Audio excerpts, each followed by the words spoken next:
राम की तारीफ, राम की प्रशंसा जगह जगह गली गली कण कण में हो रही है। कवि को भाव देना पड़ा 2 लाइन का कव्वाली में। महशर में रब के सामने, महशर में रब के सामने आएगी फातिमा।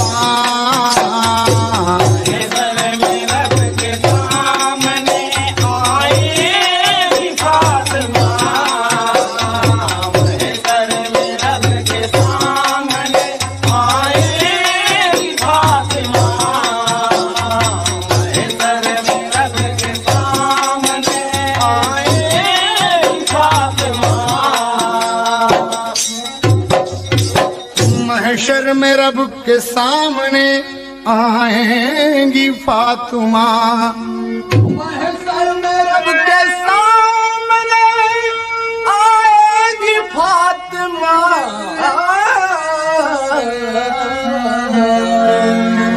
कुदरत को, हाँ, कुदरत के आगे सर भी झुकाएंगी फातिमा। के आगे सर भी झुकाएगी फातिमा। कुदरत के आगे सर भी झुकाएगी फातिमा। कुदरत के आगे सर भी झुकाएगी फातिमा। ये तो गीत का ओरिजिनल बोल रहा, लेकिन कवि का कहना है जब राम राजा के रूप में अपनी प्रजा को देख रहे हैं तो कहना है यहां पर, हर मुख से श्री राम का, हर मुख से श्री राम का गुणगान सही है।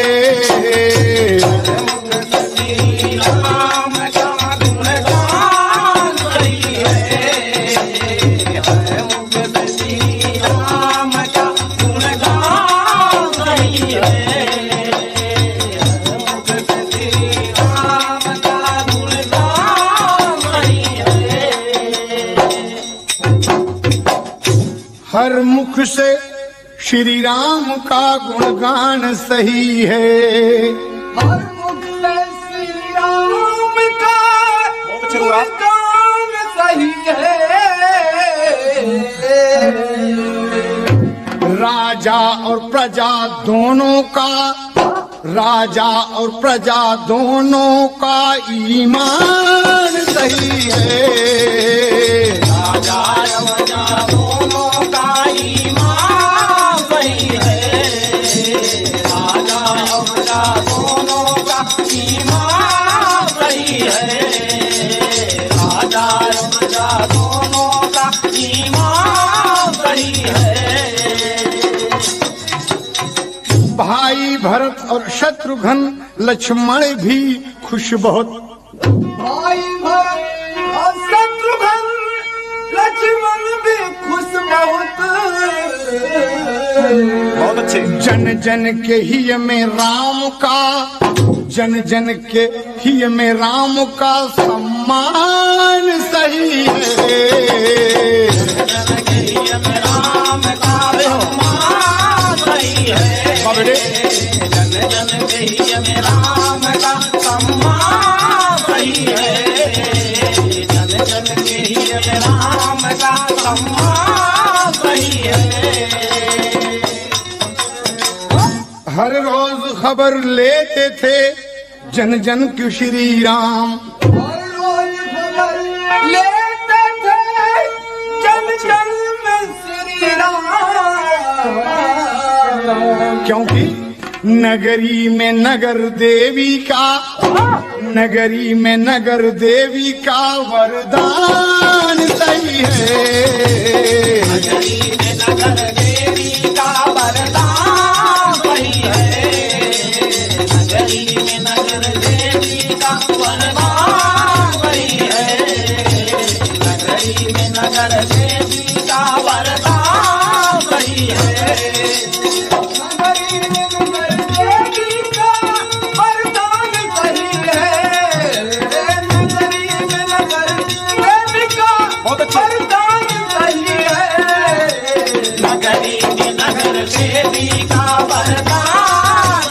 अच्छे रुआ बहुत अच्छे।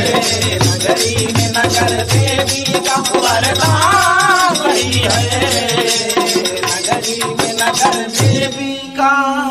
कहना है यहाँ पर ये सब कार्य चल रहे हैं, लेकिन देखिए राम की चारों तरफ प्रशंसा ही प्रशंसा हो रही है। वक्त गुजरता गया, वक्त गुजरता गया। एक रोज आधी रात को एक बात हो गई, बात हो गई, एक रोज आधी रात को एक बात हो गई। सुनकर सकुन खामोश आए नात हो गई। धोबी ने कहा धोबन से तू नीच है बड़ी, हट जा हमारे सामने से बेशरम खड़ी। फटकारने लगा, अपनी दुल्हन को डांट रहा है। क्या कहता है? व्यभिचारिणी कुलटा का न सम्मान होता है, व्यभिचारिणी कुलटा का न सम्मान होता है। पत्नी के लिए पति सदा भगवान होता है, पत्नी के लिए पति सदा भगवान होता है, पत्नी के लिए पति सदा भगवान होता है, पत्नी के लिए पति सदा भगवान होता है, पत्नी के लिए पति सदा भगवान होता है। लेकिन तू अपने पति के संग में घात किया है, जगमग तू अपना पांव क्यों बदजात किया है। शर्म नहीं लगती? होते ही सुबह हर कोई से बात कहूंगा, होते ही सुबह हर कोई से बात कहूंगा। मैं राम नहीं हूँ कि खामोश रहूंगा, मैं राम नहीं हूँ कि खामोश रहूंगा, मैं राम नहीं हूँ कि खामोश रहूंगा, मैं राम नहीं हूँ कि खामोश रहूंगा। लंका से सीता लाए अयोध्या में बिछाया, वो मर्द मैं नहीं हूँ सुनो साफ बताया। यह बात पहरेदार के जब कान में पड़ी, पहरे पर सिपाही लगे हैं, मर्यादा पुरुषोत्तम के, देख रहे हैं कि हमारी प्रजा में किसी तरह के मेरे प्रति कोई शिकायत तो नहीं है। पहरेदार धोबी के मकान के ठीक सामने पहुंचा है और झंझट सुनकर खड़ा हो गया और खिड़की से सुन रहा है कि राम को ताना मार रहा है ये धोबी। वो कह दिया कि तू हट जा मेरे सामने से, मैं राम नहीं हूँ, मैं राम नहीं हूँ, तुम्हें रख लूंगा। लंका से सीता को लाए राम, अयोध्या में बिठाए हैं। बड़े सोचनीय बात है मेरे प्यारे भाइयों, सोचने की बात है। यह बात पहरेदार के जब कान में पड़ी, यह बात पहरेदार के जब कान में पड़ी, आकर कहा श्री राम से हे नाथ गड़बड़ी, आकर कहा श्री राम से नाथ गड़बड़ी, आकर कहा श्री राम से नाथ गड़बड़ी, आकर कहा श्री राम से हे नाथ गड़बड़ी, आकर कहा श्री राम से नाथ गड़बड़ी। मर्यादा पुरुषोत्तम को समझा रहा है। भगवान पूछते हैं क्या बात है, तुम्हारा मुखमंडल मुरझाया है? कहा नाथ आज रात को धोबी की तमाम बात पहरेदार संकोच करते हुए भी उसे कहना पड़ा, इसलिए कि राम के सामने उसे सत्य बोलना है। और एक एक शब्द सच कह दिया। जब सच कह दिया तो मर्यादा पुरुषोत्तम मन में तो दुखित हुए, लेकिन चेहरे पर मुस्कान बिखेर कर कहते हैं कि ठीक। और क्या सोचते हैं? सुनकर यह बात राम के दिल में लगी है चोट, सुनकर ये बात राम के दिल में लगी है चोट। बहुत हो। धोबी को सराहे,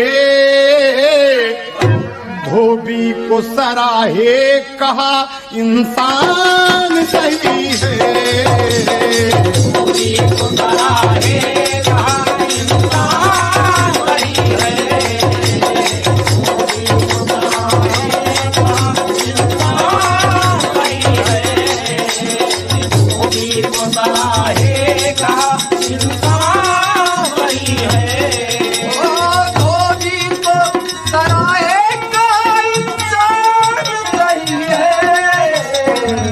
मुख से श्री राम का गुणगान सही है, हर मुख से श्री राम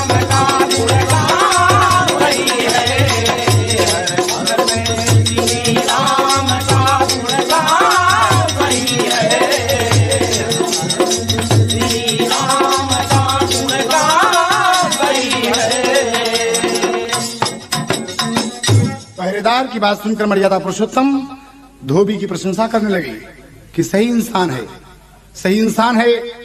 और आज भगवान बैठे हैं, मन मलिन है, सीता के प्रति कोई ऐसी बात कह दे, आदि शक्ति जगदम्बा के प्रति ऐसी कोई बात कह दे तो क्यों न लोग दुखी होंगे। आज भगवान सोच रहे हैं कि ठीक कभी को एक तर्ज देना पड़ा। और तर्ज है,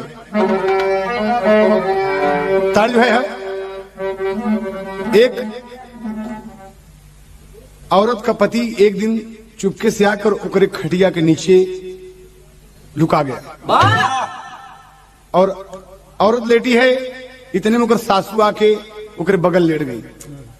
तो मर्द सोचता है कि मैं करूं तो क्या, कहने के वो चुटकी काटता है और पत्नी समझ रही है। अपने सासू जी से क्या कहा था, तार जो है कहना है, अरे सासू तनी कराना या जोरावा, अरे खटिया खटिया के नीचे छिपल छोरावा, अरे सासू तनी कराना या जोरावा, खटिया के नीचे छिपल छोरावा, सासू तनी कराना या जोरावा, खटिया के नीचे छिपल छोरावा, सासू तनी कराना या जोरावा।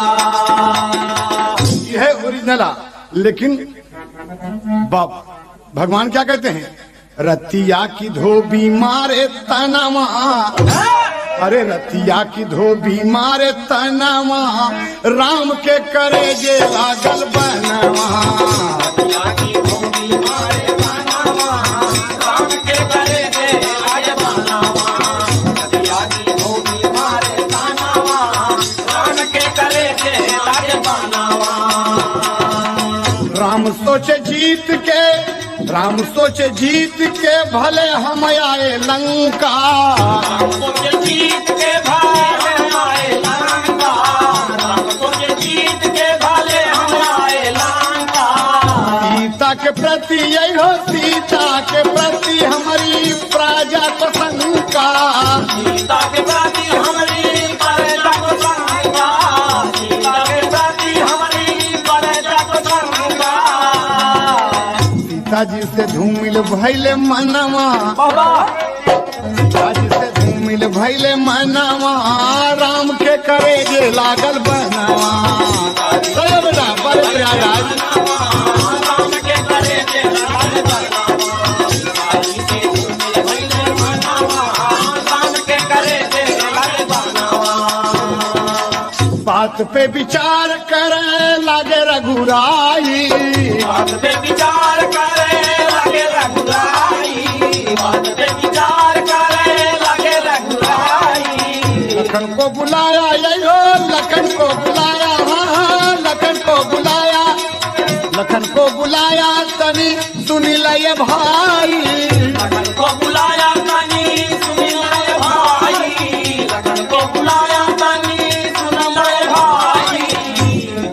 सीताजी का भेजा कौनो बनवा, बनवा रे बनवा रे बनवा रे बनवा, सीताजी का लैजा कौनो बनवा, राम के करे जे लागे बनवा, सीताजी का लैजा कौनो बनवा, राम के करे जे लागे बनवा, सीताजी का लैजा कौनो बनवा, राम के करे जे लागे बनवा। अरे आदेश दे दिए कि सीताजी को वन में छोड़ाओ। कहा सीताजी को, माँ को वन में, कहा भगवान कहते हैं कभी को टेरी का भाव देना पड़ा। सिया का वन में छोड़ा लक्ष्मण, अरे अपने पटरानी से, अपनी पटरानी से हम नाता तोड़ा, सिया का वन में छोड़ा लक्ष्मण, अपनी पटरानी से हम नाता तोड़ा, सिया का वन में छोड़ा लक्ष्मण, अपनी पटरानी से हम नाता तोड़ा, सिया का वन में छोड़ा लक्ष्मण।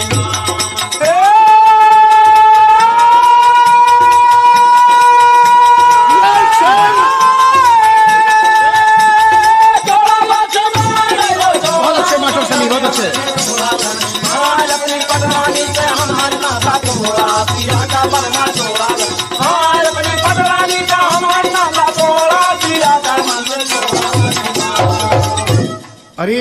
ये बात सुनकर लक्ष्मण जी रोने लगे। भगवान के सामने खड़े हैं, अपने बड़े भैया के आगे खड़े होकर रोवे लगे। कहा भैया ताड़ से कभी देना पड़ा कि कहा तानी भारत के जननवा रे, अरे सजनवा हमार बड़ा लहरी। यह ओरिजिनल, लेकिन कहना है बाबूजी लक्ष्मण गिरी के राम के चरणवा हो, लक्ष्मण गिरी के राम के चरणवा हो, सवनवा बना ले दोनों पुतरी। लक्ष्मण गिरी के राम के चरणवा हो, सवनवा बना ले दोनों पुतरी। लक्ष्मण गिरी के राम के चरणवा हो, सवनवा बना ले दोनों पुतरी। आपकी वचन से ही हमें बहुत कलेश हो, दई दिहल लक्ष्मण का कैसन है आदेश हो। हमके बतावा कुछ करनवा हो, हमके बतावा कुछ करनवा हो, सवनवा बना ले दोनों पुतरी। हमके बतावा कुछ करनवा हो, सवनवा बना ले दोनों पुतरी। हमके बतावा कुछ करनवा हो, सवनवा बना ले दोनों पुतरी। राम बोले कुछ नहीं मन में एक बात हो, कुछ दिन के लिए छोड़ब सीता जी का साथ हो, कुछ दिन के लिए छोड़ब सीता जी का साथ हो। मनवा मठाने है ठननवा हो, मनवा मठाने है ठननवा हो, सवनवा बना ले दोनों पुतरी। बहुत अच्छा लगे।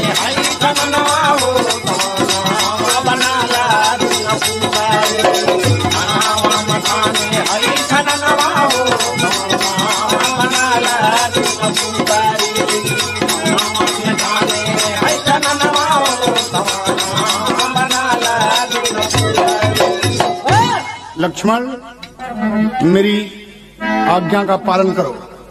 भगवान का आदेश सुन के लक्ष्मण चल पड़े। माँ जनकनंदिनी के पास आते हैं कि माँ हमारी इच्छा है, भगवान की इच्छा है कि आपको मैं वन में घुमा लाऊं, साधु संत महंत योगी यति के दर्शन होंगे। सीता जी खुश हो गई, गर्भावस्था में है, सोचती हैं अच्छी अच्छी चीजों का दर्शन होगा, बड़े बड़े महंत ऋषियों का दर्शन होगा, मेरा सौभाग्य है। हे लक्ष्मण अगर हमार भगवान ही बात चाहते हैं तो सीता काहे के नहीं तैयार होंगे? एकदम हम तैयार है। रथ सज गया और लक्ष्मण दुखित हैं कि मेरी माँ भगवान आदेश दिए हैं, मेरी माँ हमसे छूट जाएंगी। रथ पर सीता जी पूछती हैं लक्ष्मण भैया तो हर मन काहे मुरझायल बा? बोला कहीं कुछ नहीं, आपके साथ यदि बड़े भैया भी होते तो कितना अच्छा होता। खैर कोई बात नहीं है, चले माँ जी बैठाए। बाबूजी कहना है कभी को उतार देना पड़ा।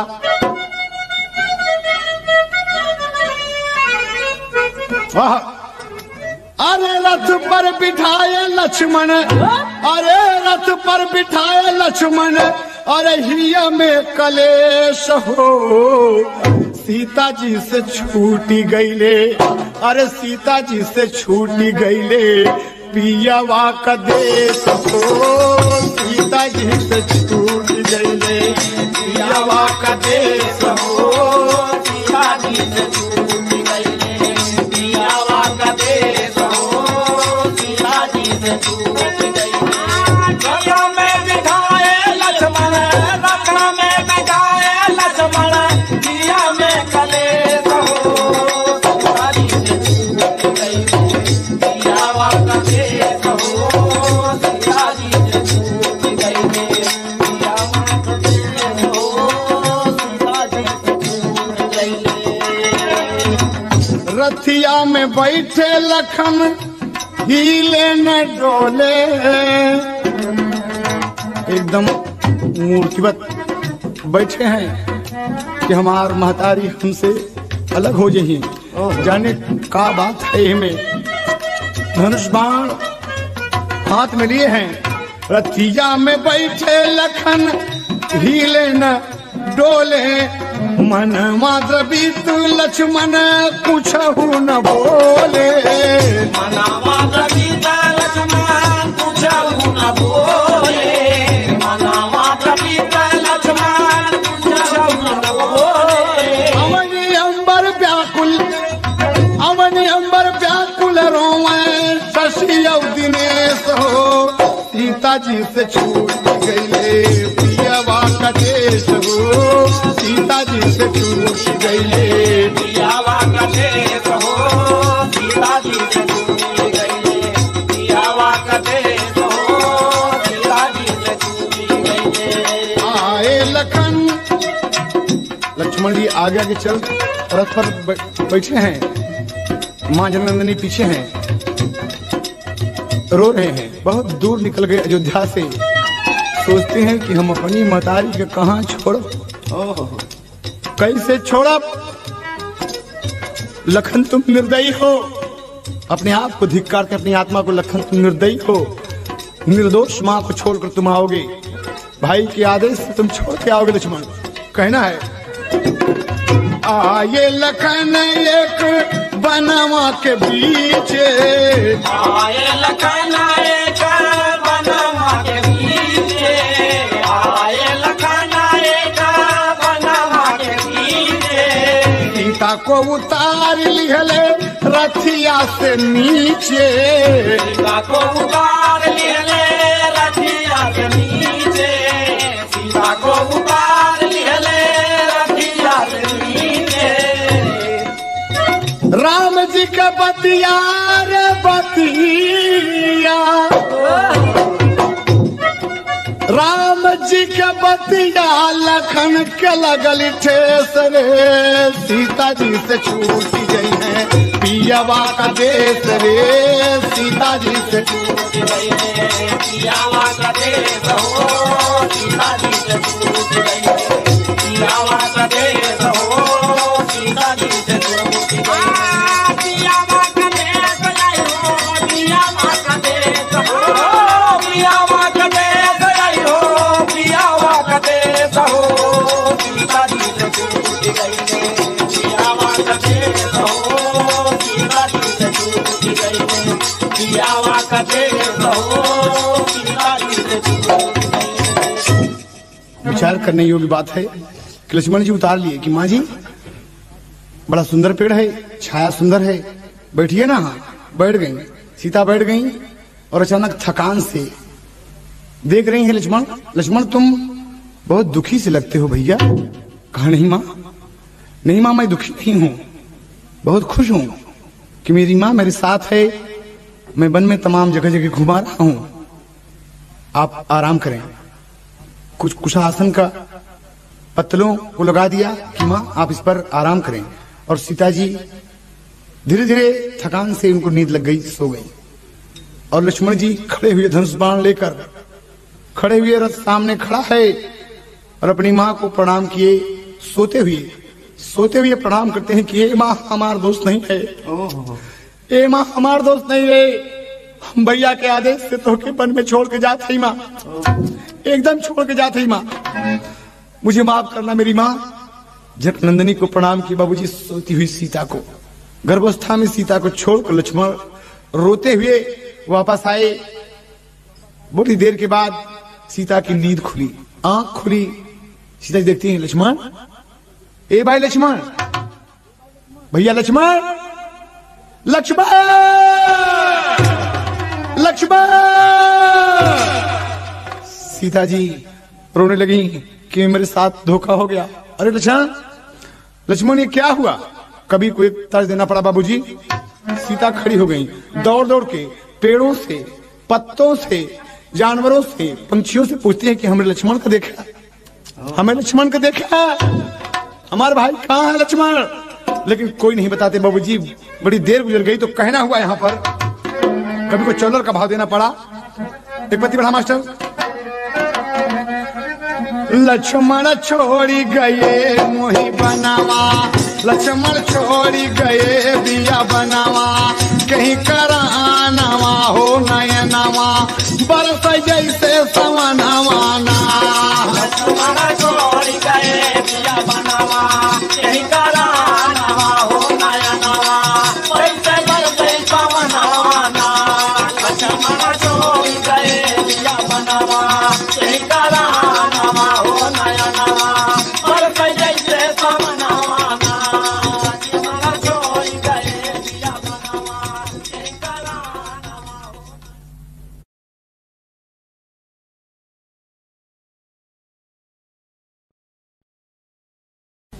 सीता जी रो रही हैं।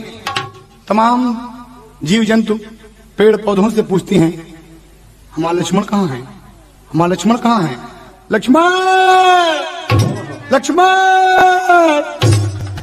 कहना है। कभी एक तर्ज दिया बाबूजी, लक्ष्मण छोड़ गए बिया बनवा कहीं करानवा हो नयनवा बरस जैसे सवनवा ना।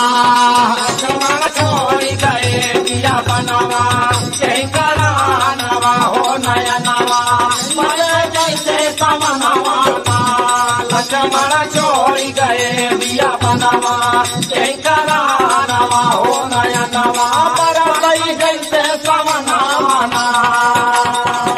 दगा साथ में भैली भारी जाई कहाँ विपत के मारी। कौन खता भैली धनुधारी लक्ष्मण छोड़े विपिन मझारी। दुखियारी का तड़प मनवा दुखियारी का तड़प मनवा नाथ कानवा हो नयनवा बरस जैसे सवनवा ना। यारी का तड़प मनवा नाथ कानवा हो नयनवा बरस जैसे सवनवा ना। लक्ष्मण छोड़ गए दिया बनवा यही करानवा हो नयनवा बरस जैसे सवनवा ना। दर दर चली जा रही हैं। पूछती हमें लक्ष्मण को देखा। जीव जंतु पशु पक्षी सबसे पूछ रही हैं। पौधों से पेड़ों से शाखाओं से पत्तों से पूछती है हमारा लक्ष्मण कहाँ गए। भैया लक्ष्मण क्या कहती हैं बाबूजी। पाँव में कांटा चुभी चुभी जाला कैसे साहब नाथ कसाला। जाय कहाँ कछु कहा न जाला आपके नाम का जपती माला। निकसत नाही पापी परनवा निकसत नाही पापी परनवा बीचे बनवा हो नयनवा बरस जैसे सवनवा ना।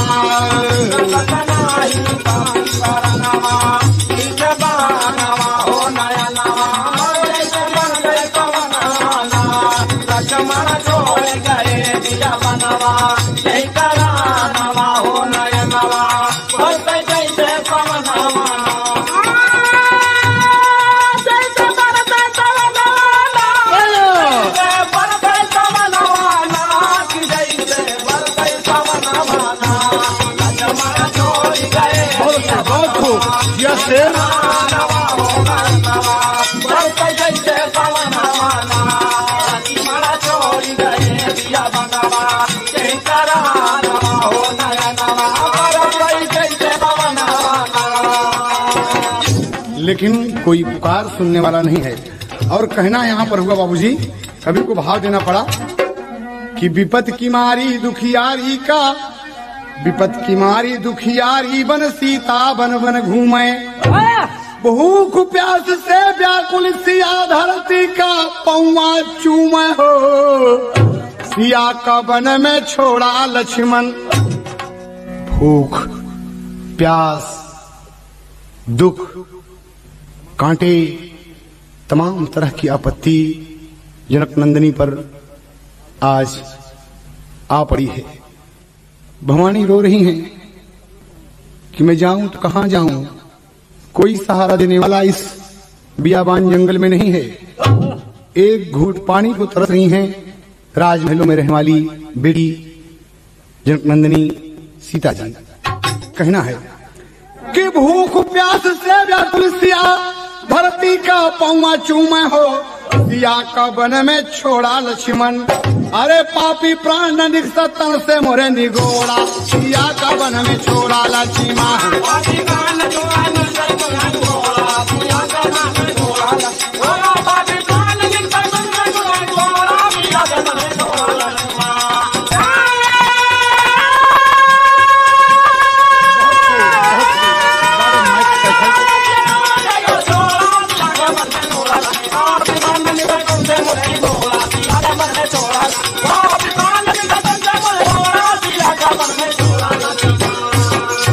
धीरे धीरे सूर्य अस्ताचल को जा रहे हैं। सीता कही कि हे सूर्य अब तक आप मेरे साथ थे, आप भी हमारे साथ छोड़ रहे हैं। हे निशा मैं कैसे रहूंगी वन में, मैं कैसे रहूंगी। और कहना है बाबूजी कभी कोई तर्ज देना पड़ा।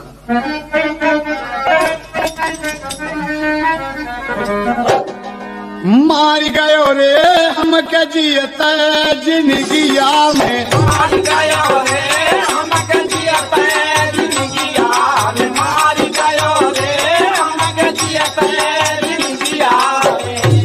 अपनी सीता के सुधिया विसार गयो रे, अपनी सीता के सुधिया विसार गयो रे हम के जियत जिंदगिया में।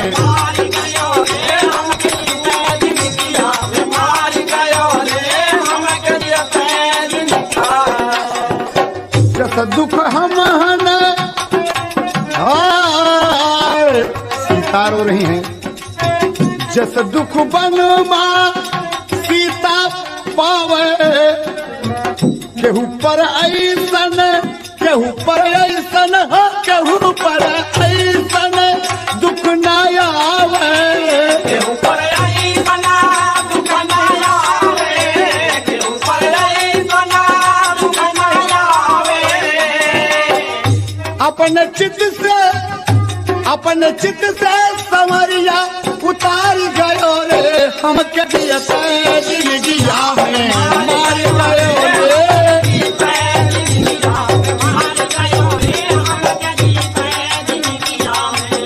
अपने सीता के सुधिया विसार गयो रे, अपने सीता के सुधिया विसार गयो रे हम के जियत जिंदगिया मार गयो रे हम के जियत जिंदगिया मार गयो रे हम के जियत जिंदगिया। हर इच्छा भगवान के भैली, हर इच्छा भगवान के भैली, हर इच्छा भगवान के भैली, हर इच्छा भगवान के भैले, हर इच्छा भगवान के भैले, हर इच्छा भगवान के भैले।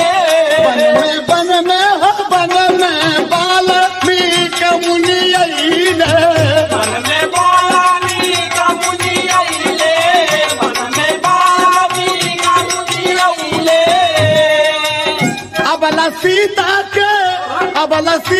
के ओरी निहार गयो रे हम के जियत जिंदगिया में, मार गयो रे हम के जियत जिंदगिया में, मार गयो रे हम के जियत जिंदगिया में। ओ अपना सीता के सुधिया विसार गयो, ओ अपना सीता के सुधिया विसार गयो रे हम के जियत जिंदगिया में, मार गयो रे हम के जियत जिंदगिया में, मार गयो रे हम के जियत जिंदगिया। सीता जी आज देखती हैं इतने में वाल्मीकि मुनि जी आ गए। सीता जी गिरी हुई हैं धरती पर और देखते हैं कि एक लड़की पड़ी हुई है जो सुहागन है। आए बेटी आंख खोलो, बेटी आंख खोलो। सीता जी देखती हैं एक महान मूर्ति, एक महान मूर्ति भगवान जैसी मूर्ति सामने खड़ी है। सीता उठकर हाथ जोड़ के खड़ी हो गई। बाबा बाबा बेटी बेटी कहाँ के रहने वाली हो, क्या नाम है। सीता जी कहती हैं कि नाथ ये बाबा बहुत दुखी हूं, बाबा बहुत दुखी हूं। और कहना कभी कभी यहाँ पर तर्ज लगा भोजपुरी में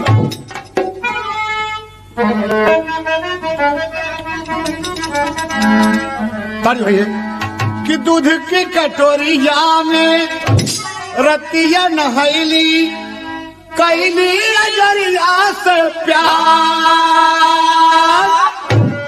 अरे कैली अजरिया से प्यार बलम चान बदरी से झाके, बलम चान बदरी से झाके मारे नजरिया के बान, बलम चान बदरी से झाके मारे नजरिया के बान, बलम चान बदरी से झाके, मारे नजरिया के बान, बलम चान बदरी से झाके। है ओरिजिनल, लेकिन गिर के चरणवा पे सीता जी बोलली बरसे रकतवा के धार, अरे बरसे रकतवा के धार हमार भाग फूटल ये बाबा, हमार भाग फूटल ये बाबा भैलल जिंदगिया पहाड़, हमार भाग फूटल ये बाबा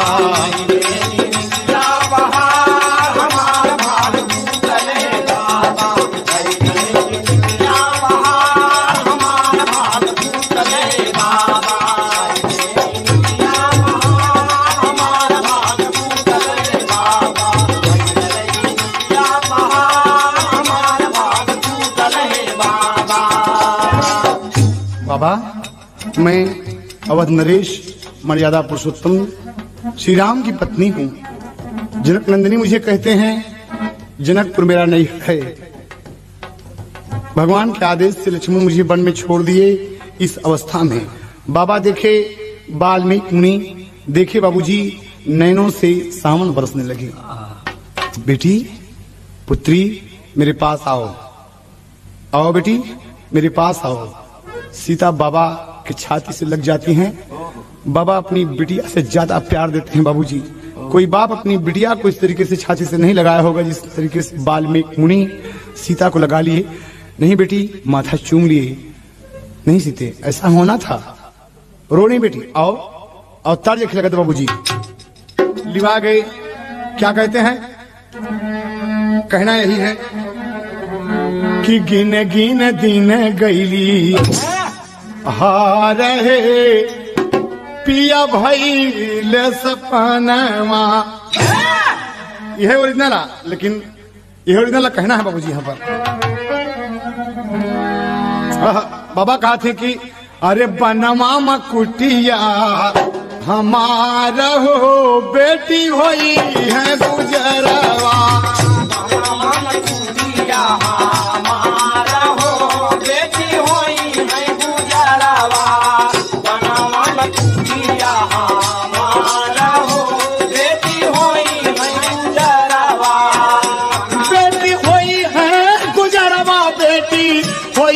गुजरवा बनवा मकुटिया हमारा हो बेटी होई गुजरवा, बनवा मकुटिया हमारा हो बेटी होई गुजरवा। चला नहीं जाए लागल भूखिया पियसिया, चला नहीं जाए लागल भूखिया पियसिया, चला नहीं बाबा के चरणवा में, बाबा के चरणवा में, बाबा के चरणवा में लागल रसिया, बाबा के चरणवा में लागल रसिया, बाबा के चरणवा में लागल रसिया। जिंदगी में यही है, जिंदगी रे जिंदगी, जिंदगी में यही है बहार हो बेटी होई है गुजरवा। जिंदगी में यही है बहार हो बेटी होई है गुजरवा, जिंदगी में यही है बहार हो बेटी होई है गुजरवा। लिवा के चले आ रहे हैं और सीता जी पीछे पीछे बाबा की जा रही हैं, रो रही हैं कि हाय रे तकदीर, हाय रे मुकद्दर, कैसे कैसे दिन लोगों को देखना पड़ता है। लेकिन जब बाबा जी कुटिया के लोग मगन हो गई दे, कुटिया के लोग मगन हो गई दे, कुटिया के लोग मगन हो गई दे। सीता का नाम बन देवी धरई दे, सीता का नाम बन देवी धरई दे, सीता का नाम बन देवी धरई दे। सब ही करेला बड़ा प्यार हो, बाबा का मिलल दुलार हो, बेटी होई है गुजरवा, बाबा का मिलल दुलार हो, बेटी होई है गुजरवा, बाबा का मिलल दुलार हो, बेटी होई है गुजरवा, बेटी होई है गुजरवा, बेटी होई है गुजरवा। बाबा का मिलल दुलार हो, बेटी होई है गुजरवा, बाबा का मिलल दुलार हो, बेटी होई है गुजरवा। सभी आश्रमवासी खुश हैं सीता जी को देखकर। नाम रख दिए बनदेवी, बनदेवी नाम रख दिए। सीता जी खुश हैं तमाम लोगों को देखकर। बच्चे पढ़ रहे हैं आश्रम में, तमाम लोग साधु संत महंत धर्मात्मा योगी यति तमाम दास दासियां उपस्थित हैं। बाबा कहते हैं कि सीते बेटी तुम्हारा मन यहाँ लगल है ना? कि हाँ बाबा बहुत अच्छा लगा था बाबा। बाबा आप हमारे पिता तुल्य ही नहीं, हमारे लिए आप देवता हैं बाबा। कहनी बेटी तुम खुश रहो, मैं यही चाहता हूं कि हमारी सीता खुश रहे, एकदम खुश रहे। धीरे धीरे वक्त गुजरता गया। आदिशक्ति जगदम्बा गर्भ से हैं और वो समय भी आया जिसके लिए हर औरत को इंतजार रहता है। कहना है बाबूजी, और क्या कहना हुआ कि पीड़ा उठी बदन में हर इच्छा होती बलवान, अरे कुटिया राजमहल बन गई, अरे हुआ एक संतान हो सिया के वन में छोड़ा लक्ष्मण, अरे सीता के गोदी में खेल एक ठिकोरा, सिया का वन में छोड़ा लक्ष्मण, सीता के गोदी में खेला एक ठिकोरा, सिया का वन में छोड़ा लक्ष्मण, सीता के गोदी में खेला एक ठिकोरा, सिया के वन में छोड़ा लक्ष्मण।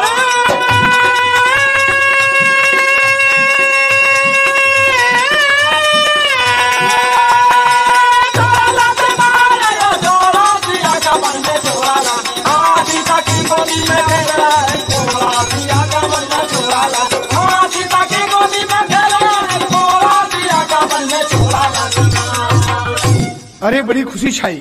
बाबा को खबर मिली कि बाबा बनदेवी ने एक पुत्र को जन्म दिया है। अरे वाल्मीकि नाच गए, हाथ में माला लिए।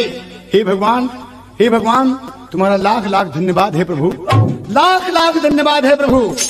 मैं किस मुंह से आपका धन्यवाद अदा करूं प्रभु। और बाबूजी तमाम कुटिया पर आज शोर मच गया। देखिए आप वक्त की बात है, जिस बच्चे को राजमहल में पैदा होना था आज वो पर्ण कुटी पर वाल्मीकि जी के आश्रम पर पैदा हुआ है। और कहना है दुल्हन यहाँ पर कवि ने भाव दिया। तमाम दास दासियां छोटे छोटे बच्चे धर्मात्मा संत महंत मिलकर क्या कहते हैं, बच्चे को गोद में लेकर सोहर का भाव है। कुटिया माँ खिलल सुमनवा और बिहसेला मनवा, और बिहसेला मनवा ना हो मोरे ललना, अरे मोरे ललना सीता जी के यहाँ चरा का फुलवा हो, सभई का मन लुभावई लगले हो मोरे ललना, सीता जी के चरा का फुलवा हो, सभई का मन लुभावई लगले हो मोरे ललना, सीता जी के चरा का फुलवा हो, सभई का मन लुभावई लगले हो। वाल्मीकि झूम झूम गावे, बाबा नाच रहे हैं, देखते हैं पुत्र को। वाल्मीकि झूमी झूमी गावया, नंद मनावया, नंदा मना माए हो मोरे ललना गोदिया का झूलई लगले झूलवा हो तभई का मन लुभावे लगले हो मोरे ललना गोदिया का झूलई लगले झूलवा हो तभई का मन लुभावे लगले हो मोरे ललना गोदिया का झूलई लगले झूलवा हो तभई का मन लुभावे लगले हो मोरे रामा गोदिया का झूलई लगले झूलवा हो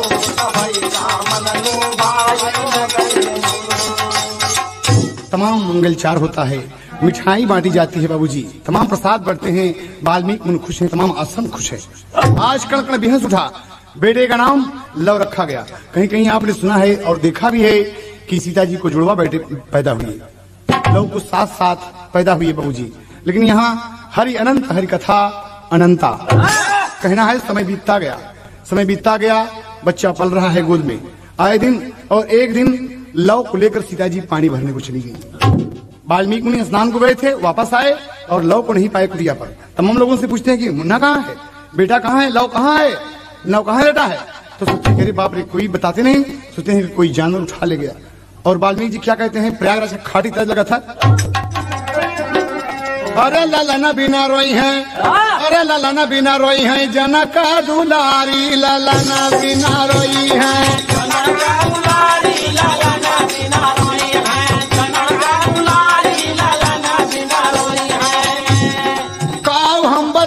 जब पूछी है सीता कैसे हम कहबे लगे बाघ या उचीता,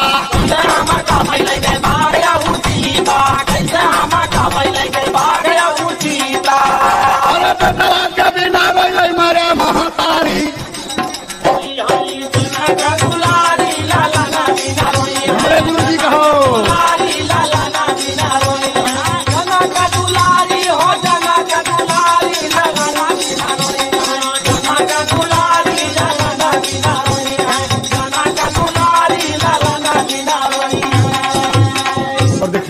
मुनि के करिश्मा तपस्या का फल देखिए बाबूजी, कितनी बड़ी ताकत है तप में, भगवान के ध्यान में।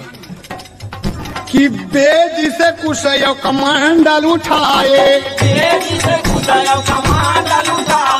हरि का सुमिर के ये खिलाड़ी का बनाए, जहो जहो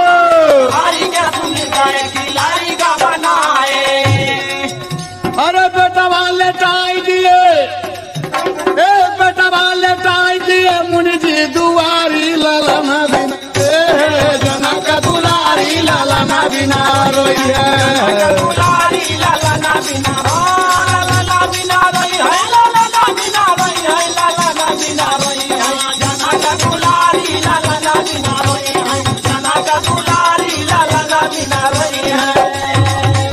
बाबूजी ध्यान देने योग्य बात है। बेटा बन गया कुश और कमंडल के जल से, भगवान को सुमिर के क्या तपस्या में कितना बड़ा करिश्मा है बाबूजी। बना दिए, एक बेटा लेटा दिए, और जब सीता जब पानी भर के आ गई, लव को साथ लेके, अरे बाबा, अरे कुटिया पे बच्चा और सो रहा है, जहाँ लव को सोना चाहिए वहाँ एक बेटा खुश सो रहा है। और कहते हैं बाबा बाबा यहाँ आओ, और क्या कहते हैं, अरे इधर जब सीता लौट के आई, अरे दुआरे पे एक बेटवा पाई, बतावा बाबा जी, बोली मुनिवर कैसा मनावा बतावा बाबा जी, बोली मुनिवर कैसा मनावा बतावा बाबा जी, बोली मुनिवर कैसा मनावा बतावा बाबा जी, हो बतावा बाबा जी, बतावा बाबा जी, बोली मुनिवर कैसा मनावा बतावा बाबा जी, बोली मुनिवर कैसा मनावा बतावा बाबा जी। बाबा कहते कि बिटिया, अरे बाप रे, लोग तुम ले गए दिखा, हाँ कहो, अरे भगवान को ये भी मंजूर था, हर इच्छा बलवान होती है बेटी। बाबा बोले जब हम लौका कुटिया पर ना पहले, तोहरे खातिर ये बिटिया कुछ से बेटवा एक बनैले, बतावा बाबा जी, अरे भाई ले तोहरे दुइला लनावा बतावा बाबा जी, पहले तोहरे दुइला लनावा बतावा बाबा जी, पहले तोहरे दुइला लनावा बतावा बाबा जी।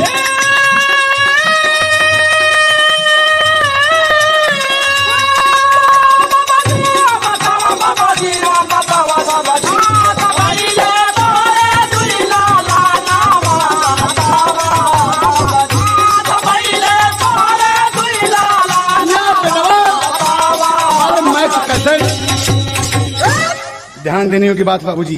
सीता जी खुश हो गई, दोनों बच्चों को छाती से लगा लिया और कहती हैं कि बिटिया ये तो हार दोनों बेटे हैं, एक का नाम लव है, एक का नाम कुश। अरे कहा गया बाबूजी कि दुई सुत सुंदर सीता जाए, लव कुश वेद पुराणन गाए, कहा गया है बाबूजी। और देखें आप, वक्त गुजरता गया, बच्चे बड़े हो रहे हैं, आश्रम में पढ़ रहे हैं, खेल रहे हैं, कूद रहे हैं। यहाँ से बाबूजी सीता जी खुश होती हैं कि हमारे दूधू बेटवा हैं, दूधू बेटवा हैं। और कहना बाबूजी क्या हुआ, सीता जी अपने बच्चों को पाकर खुश हैं और वक्त वो भी कुछ आया सामने। कैसे? दादा पंधारी का लगा था आखिरी पत्ती में, बल पत्ती मास्टर। अरे लाओ कुछ दुई गोलाल जब सीता गईली पाई हो, अरे लौट के सिया जी फिर अयोध्या नहीं आई हो, लौट के सिया जी फिर अयोध्या नहीं आई हो, लौट के सिया जी फिर अयोध्या नहीं आई हो, लौट के सिया अयोध्या नहीं आई हो, अयोध्या नहीं आई हो, लौट के सिया जी अयोध्या नहीं आई हो, लौट के सिया जी फिर अयोध्या नहीं आई हो, लौट के सिया जी। अश्वमेघ यज्ञ श्री राम जी रचाए, अश्वमेघ यज्ञ श्री राम जी रचाए बाबूजी। अल्लाह कुछ दुइनौ बेटवा बनवा आए, अरे बाल्मीकि बुरी कुल कहानियां बताई हो, अरे लौट के सिया जी फिर अयोध्या नहीं आई हो, लौट के सिया जी फिर अयोध्या नहीं आई हो, लौट के सिया जी फिर अयोध्या नहीं आई हो, लौट के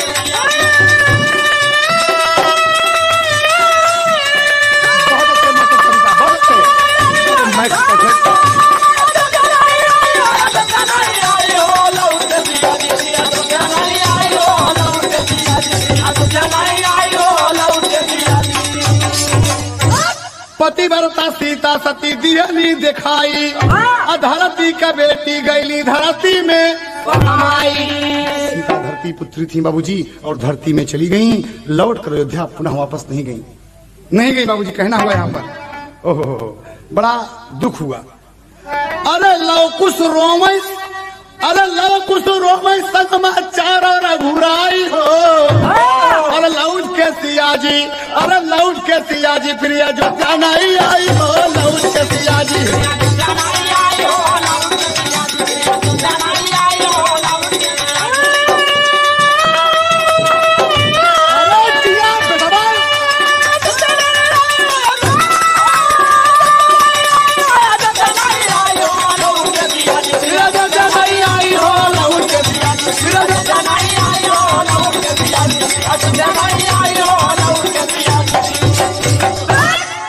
सीता जी अपने पुत्रों को छोड़कर धरती में समा गईं। जरा सोचने की बात है दोस्त कि जो अयोध्या वासी सीता को चैन से नहीं रहने दिए, वो अयोध्या आज कैसे चैन से रहेगी बाबूजी। सीता जी अयोध्या पुनः लौट कर नहीं गईं, सबको छोड़कर चली गईं। और कहना है यहाँ पर कि स्वामी गीतानंद कहें भुल्लुर तज दिए कोतारी, और यादव राम यधार कहें सब सारथ की बलिहारी। अरे सिया कबन में छोड़ा लक्ष्मण, अरे हैदर अली शक्ति से नाता जोड़ा, सिया कबन में छोड़ा लक्ष्मण।